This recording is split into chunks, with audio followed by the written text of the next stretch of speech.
मेरा सब्जेक्ट है refraction at concave spherical surface, इसी के बारे में पढ़ाने जा रहे हैं। लेकिन इसके पहले मेरा एक सुझाव होगा कि मेरा रिफ्रैक्शन ऑफ लाइट एवं refraction at convex spherical surface पर मेरा ऑलरेडी डिटेल लेक्चर है, जिसका लिंक मैंने डिस्क्रिप्शन में डाल दिया है। मेरा रिकमेंडेशन होगा कि आप उसे देख लें ताकि इस लेक्चर के सभी पार्ट को समझने में आपको आसानी होगी। अब हम अपने टॉपिक पर आ रहे हैं रिफ्रैक्शन एट ए कनकेव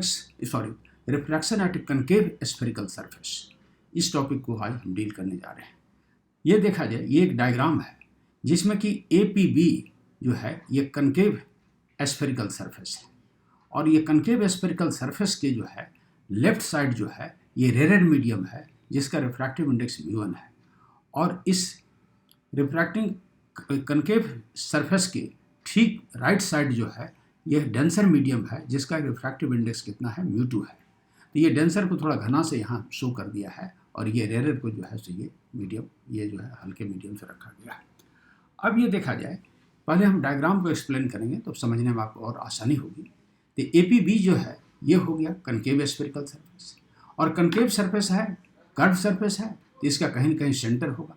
तो इसको ई पॉइंट को हम सेंटर मान लेते हैं। सेंटर किसका? तो APB सरफेस का जो सेंटर है इसी को हम कहते हैं, इस पॉइंट को हम सेंटर ऑफ कर्वेचर भी कहते हैं। और इस लाइन को जो है यानी OP लाइन जो है इसको हम प्रिंसिपल एक्सिस कहते हैं, और प्रिंसिपल एक्सिस पर जो ये पॉइंट जो है इसको हम सेंटर ऑफ कर्वेचर कहते हैं। और इस कर्व में सेंटर ऑफ कर्वेचर से जो ये लाइन जो गुजर रही है इसको हम लोग नॉर्मल कहते हैं। ये जो हुआ ये CN लाइन जो हुआ इसको हम लोग नॉर्मल कह रहे हैं। ये डॉटेड लाइन से इसको शो किया है।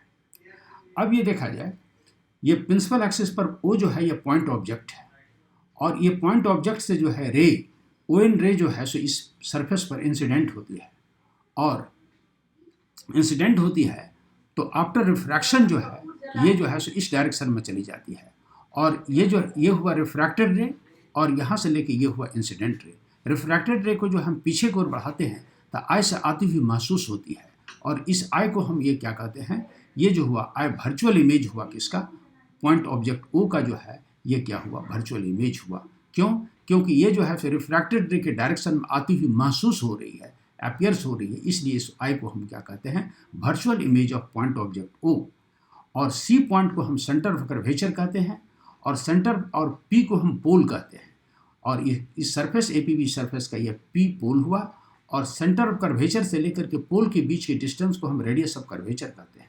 तो ये जो है रेडियस ऑफ कर्वेचर, ये भी जो है यानी CN लाइन को भी हम रेडियस ऑफ कर्वेचर कहेंगे, और CP को भी हम रेडियस ऑफ कर्वेचर कहेंगे। अब ये जो है सो पॉइंट ऑब्जेक्ट से एक रे जो है ये इंसिडेंट हुआ, और एक रे जो है सो जो कि मतलब प्रिंसिपल एक्सिस जो पोल से जो जा रही है ये क्या हुआ, अनडेविएटेड रहता है।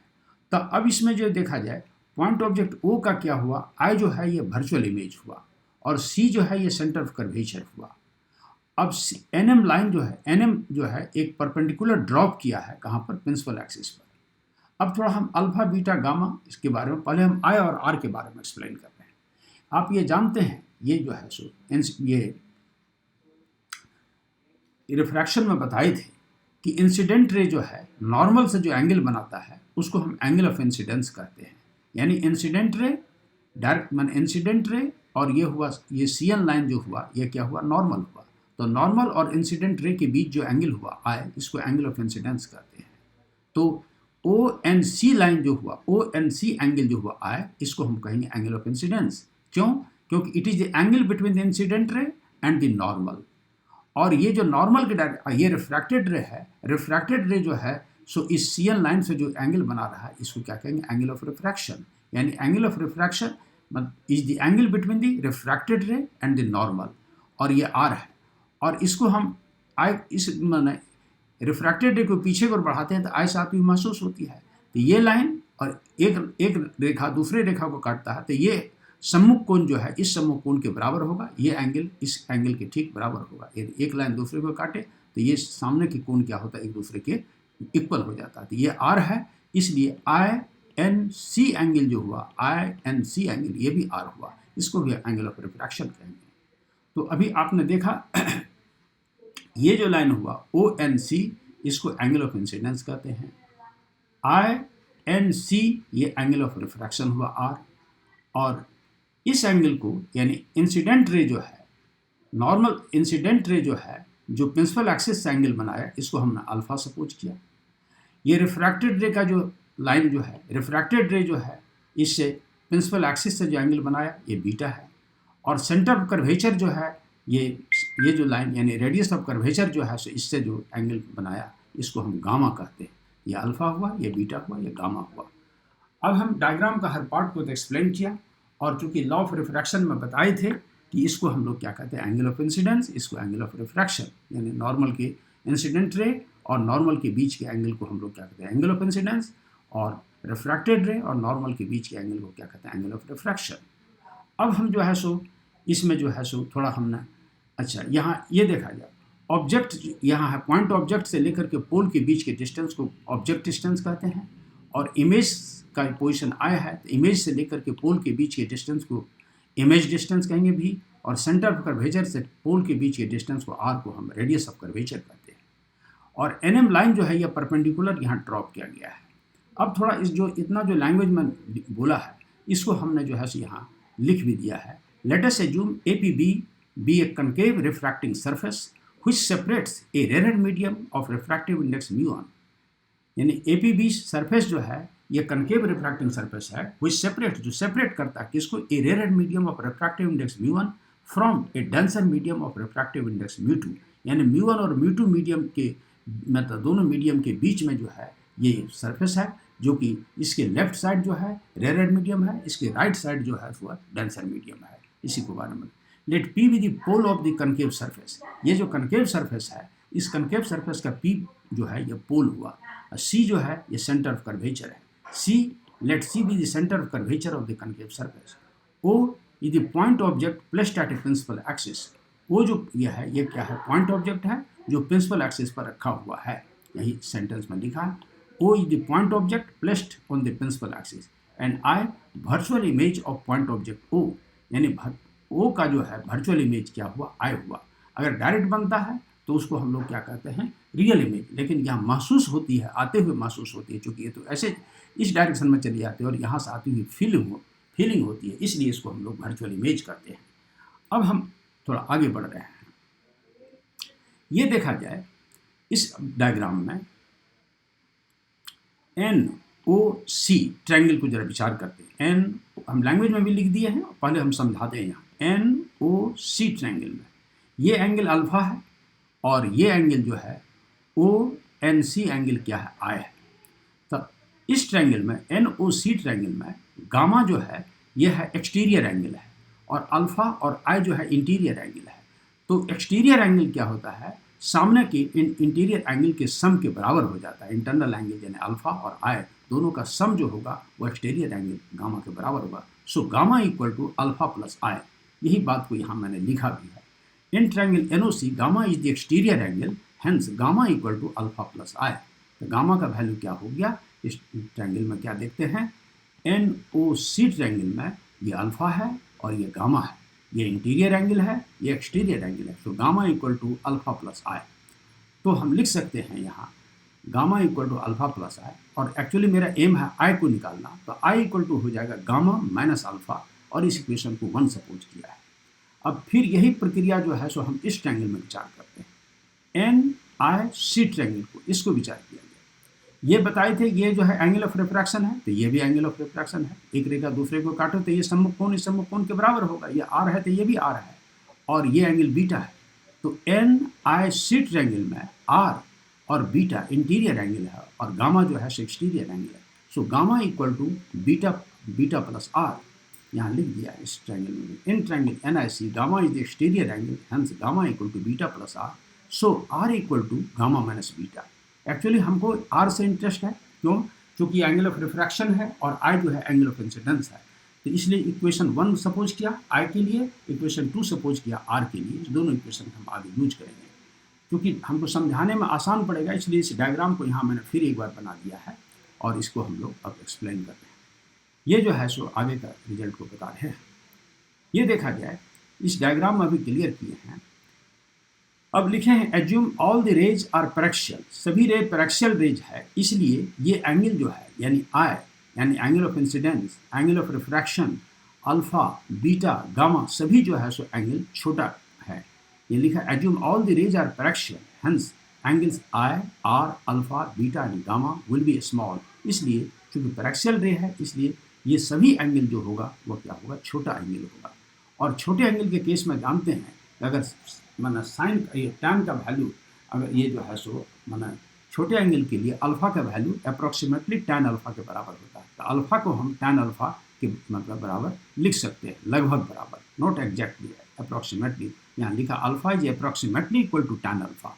अब इसको हम क्या इस्तेमाल करेंगे, जरा ध्यान से देखा जाए, इस ट्रायंगल को देखा जाए, ये एंगल अल्फा है, इसमें हम इस ट्रायंगल पर विचार करते हैं NOM ट्रायंगल में, NOM ट्रायंगल में ये एक राइट एंगल ट्रायंगल है, ये परपेंडिकुलर है, ये जो है सो क्या है, ये बेस है, ये जो है हाइपोटेनियस है। तो टैन अल्फा क्या होगा, परपेंडिकुलर बाय बेस यानी NM बाय OM, यहाँ लिख दिया tan alpha equal to NM by OM। लेकिन P जो है यानी पोल जो है, ये जो परपेंडिकुलर ड्रॉप किया है M इसका जो है बेस, तो M से P का जो है डिस्टेंस काफ़ी क्लोज है, इसलिए हम M को हम P की तरफ से ट्रीट कर सकते हैं। यहाँ लिख दिया since M is close to P so OM may be written as OP, माने M को हम P की जगह हम इसको यूज कर रहे हैं, माने N और P को करीब एक ही पॉइंट मान लेते हैं, तो इसलिए जहाँ M है वहाँ हम P यूज करेंगे। यहाँ लिख दिया है NM by OM is approximately equal to NM by OP, और ये हुआ इसका कॉज भी लिखा है since M is close to P। फिर यही कॉज हम यहाँ दूसरे ट्रायंगल में लागू है। अब इस ट्रायंगल को देखा जाए, NIM ट्रायंगल में, NIM एक राइट एंगल ट्रायंगल है, ये परपेंडिकुलर है, ये बेस है, ये हाइपोटेनियस है, तो टैन बीटा इक्वल टू क्या होगा, परपेंडिकुलर बाय बेस यानी NM by MI।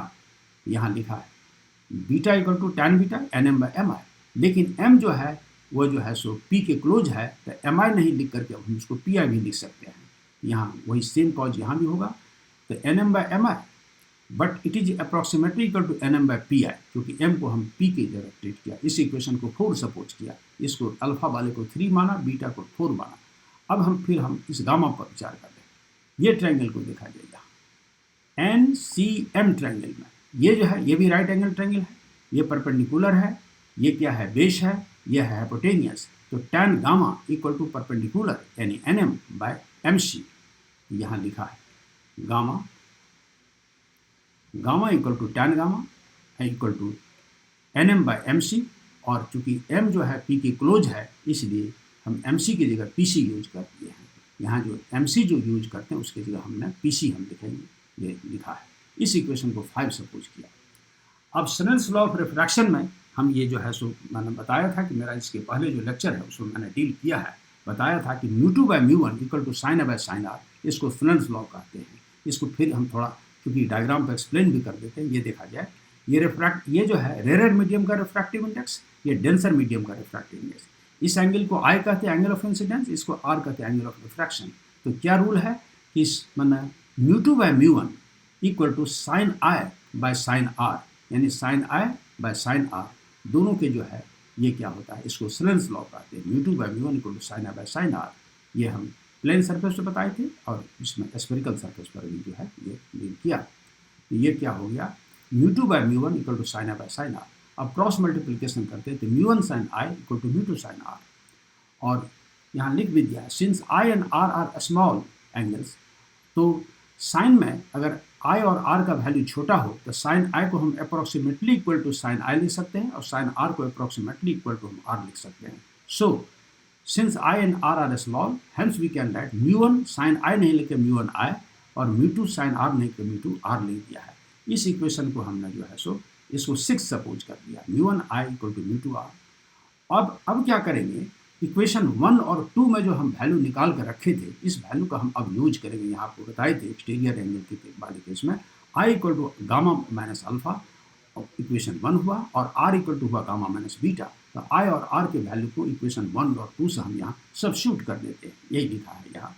Using equation 1 and 2 in equation 6, in equation 6 में I और R के वैल्यू को वहाँ से डाल दें। तो μ1 और I के वैल्यू क्या है, गामा माइनस अल्फा, यहाँ बताया था। आई का वैल्यू क्या है यहाँ पर गामा माइनस अल्फा, और आर का वैल्यू क्या है गामा माइनस बीटा। तो यहाँ लिख दिया है आर की जगह गामा माइनस बीटा और आई की जगह गामा माइनस अल्फा। अब यहाँ जो है अल्फा, बीटा और गामा, ये जो तीन वैल्यू कहाँ पर है, इक्वेशन 3, 4, 5 में निकाल के रखे थे। अल्फा का वैल्यू क्या NM/OP, बीटा का वैल्यू क्या NM/PI, गामा का वैल्यू क्या NM/PC। कहाँ है ये, तो 3, 4, 5 में, 3, 4, 5 यहाँ लिखेंगे।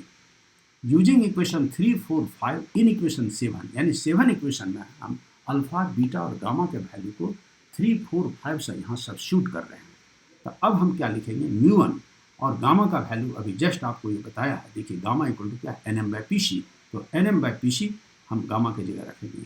और अल्फा का वैल्यू देखिए यहाँ क्या है NM/OP, तो यहाँ हम डालेंगे यहाँ क्या NM/OP। और म्यू2 ये हो गया म्यू2, और यह है गामा का वैल्यू तो अभी NM/PC रखा ही है। और बीटा का वैल्यू देखिए यहाँ क्या है, बीटा इक्वल टू क्या NM/PI, तो यहाँ इक्वेशन 4 से जो है NM/PI यहाँ डाल दिया, इसकी जगह पर बीटा की जगह NM/PI।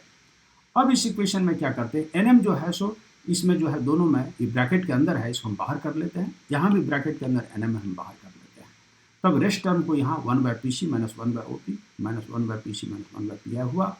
और NM जो है सो राइट मतलब लेफ्ट और राइट साइड दोनों तरफ है, NM कैंसिल हो गया, ऑटोमेटिक वो कैंसिल हुआ, निकल गया। अब हम इसको जो है आगे सॉल्व करते हैं, म्यू1 और into 1/PC minus OP, म्यू2 1 minus PC/PI। अब म्यू1 को जो है इस ब्रैकेट के अंदर इंट्रोड्यूस कर देते हैं, तो म्यू1/PC माइनस म्यू1/OP, म्यू2/PC माइनस म्यू2/PI। अब इसमें क्या करते हैं हम, PC वाले टर्म को हम राइट साइड कर लेते हैं, क्योंकि उसका हम बताएंगे क्यों कर रहे हैं, उसका एडवांटेज बताएंगे। अब पूरे रिजल्ट में खोजना है PC वाला टर्म कहाँ कहाँ है, तो म्यू2/PC यहाँ है, एक म्यू1/PC यहाँ, तो म्यू1/PC को अगर हम राइट साइड करेंगे तो माइनस म्यू1/PC हो जाएगा। और यहाँ क्या है माइनस म्यू1/OP, अब माइनस म्यू2/PI को अगर हम लेफ्ट साइड करेंगे तो ये मतलब पॉजिटिव वैल्यू हो जाएगा, तो माइनस म्यू1/OP प्लस म्यू2/PI माइनस म्यू2/PC माइनस म्यू1/PC। और यहाँ PC दोनों का एलसीएम ले लिया तो म्यू2 माइनस म्यू1/PC हो गया, और ये हुआ माइनस म्यू1/OP प्लस म्यू2/PI। ये जो इक्वेशन 8 हुआ। अब इसमें हम क्या करते हैं, कार्टेशियन साइन कन्वेंशन यहाँ लागू करते हैं। कार्टेशियन साइन कन्वेंशन क्या होता है, इसके बारे में हम बता रहे हैं कि पोल से जो भी डिस्टेंस हम मेजर करते हैं, पोल से लेफ्ट साइड जो भी डिस्टेंस मेजर करेंगे वह जो है सो नेगेटिव होगा, और पोल से राइट साइड कोई भी डिस्टेंस जो मेजर करेंगे वो पॉजिटिव होगा। इसको कोऑर्डिनेट कन्वेंशन ऑफ साइन भी कहते हैं या कार्टेशियन साइन कन्वेंशन कहते हैं। तो कार्टेशियन साइन कन्वेंशन क्या हुआ कि पोल से जो भी डिस्टेंस हम लेफ्ट मेजर करेंगे all will be treated as negative, और पोल से राइट जो भी डिस्टेंस मेजर करेंगे that will be treated as positive. तो यहाँ देखा जाए P जो है P पोल है और O नहीं ये O ऑब्जेक्ट है, तो PO जो है यानी ऑब्जेक्ट डिस्टेंस बाय U, तो ये माइनस U कहलाएगा। PI जो है इमेज डिस्टेंस, ये माइनस V कहलाएगा, और PC जो है ये माइनस R कहलाएगा।